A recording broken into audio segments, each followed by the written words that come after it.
Klik nih. Ya. Sebanyak 6 situs dinas di pemerintah Provinsi Sumatera Selatan diretas. Situs yang mengalami peretasan antara lain Dinas Lingkungan Hidup dan Pertanahan, Dinas Kehutanan, Dinas Perpustakaan, Rumah Sakit Khusus Gigi dan Mulut, dan Kesbangpol, serta Sistem Informasi Manajemen Daerah. Peretasan terjadi sejak Minggu 16 Oktober lalu, hingga Jumat 21 Oktober. Keenam situs tersebut masih belum dapat diakses. Pengembang web yang juga dosen Universitas MDP Palembang, peretasan situs dapat terjadi lewat sejumlah faktor, seperti teknis mesin, jalur komunikasi, aplikasi, hingga faktor hukum error atau kebocoran password. Peretasan terjadi umumnya berupa web defacement, peretasan mengubah tampilan situs atau mengganti indeks halaman situs. Pelaku peretasan memanfaatkan kerentanan pada framework aplikasi yang digunakan pemilik situs. Kerentanan itu lantas dimanfaatkan peretas untuk melakukan defacement.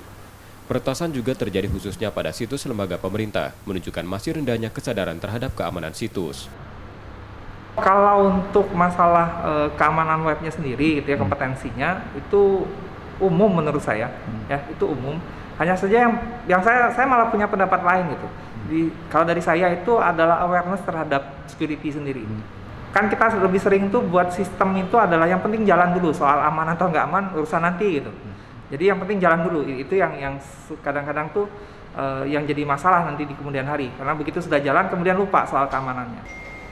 Beberapa upaya bisa dilakukan untuk mengurangi risiko peretasan, antara lain melakukan pemutakhiran framework atau CMS secara berkala. Pengelola situs juga perlu mengubah mode konfigurasi situs dari development ke production, serta menyesuaikan pengaturan dengan tingkat keamanan yang diinginkan. Insiden peretasan diharapkan jadi momentum pemerintah daerah untuk memperbaiki sistem keamanan situs mereka.